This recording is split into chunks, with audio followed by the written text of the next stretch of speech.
Assalamualaikum hörmətli televizor görgüçülər. Görüp atqanınlar Erkin Asiya Radiosu Toğrı Televiziyasının həftəlik xəbərlər proqramısı.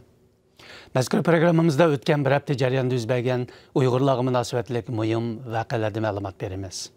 Mən Erkin. Tövəndə diqqətinizlər xəbərlərimizin təfsilatı bolsun. Uyghur diyarında ciddi davam qılıb atqan zor köləmlik tutqunda Qashqardakı bir türküm Uyghur sərxillərinin lagerlarga və törmələrə ilib ketilib atqanlığı məlum bolmaqda. Muxbirimizin bu vaqtdagi ahvol egallishi jarayonida Qashqa Uyg'ur nashriyatining 3dan 1 qism xizmatchisining masalali kitoblar sababli tutqunda ekanligi oshkorlandi.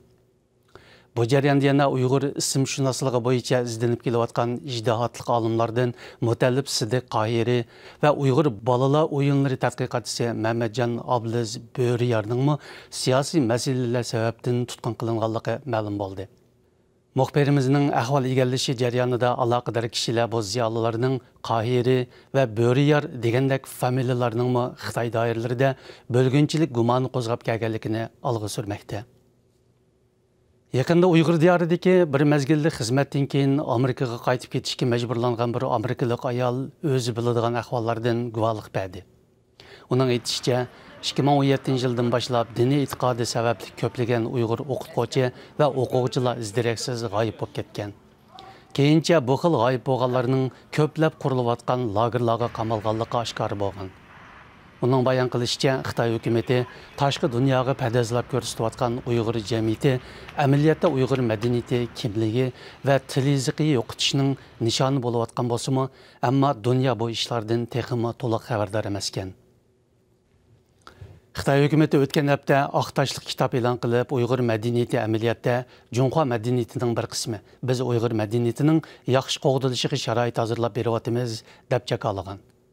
Muhaciratga Uyg'ur ziyolilari buningga qattiq raddiya berib, Xitoy hukumatining izchil Uyg'ur madaniyatiga buzg'unchilik qilib kelayotganligini ta'kidladi.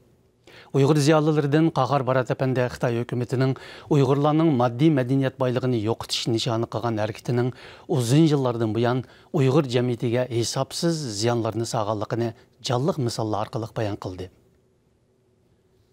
Uyg'ur diyoridagi zo'r ko'lamlik tutqun hamda uning bevosita ta'siri haqida ma'rif sohasidagilarni xabardor qilish maqsadida bu vaqtdagi masalalar Amerika va Angliyadagi bir qism oliy maktablarda maxsus tanishtirilmoqda.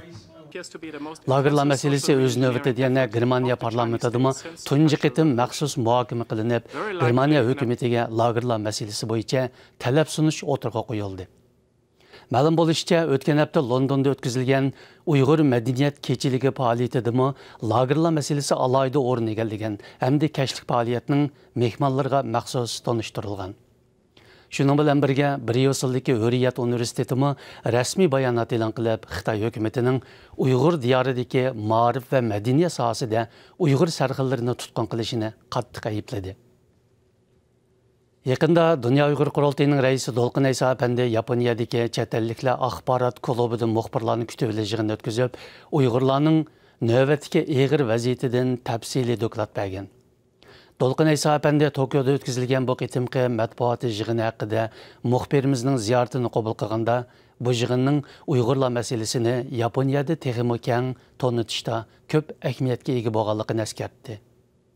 Dunyo Uyg'ur qurultayining bu qitimqi faoliyati jarayonida Yaponiya axborot vositalari ko'plab xabar tarqatgan, shuningdek Uyg'urlarni navbatda duch kelayotgan og'ir fojialarmi bu xabarlardan tegishli o'rin olgan.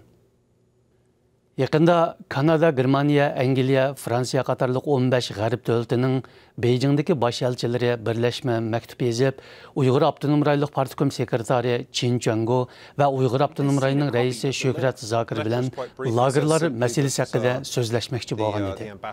Mazkur maktubda Xitoyning Uyg'urlar ustidan yurgizayotgan bostirishlarga qattiq norozilik bildirganligi bayon qilinadi.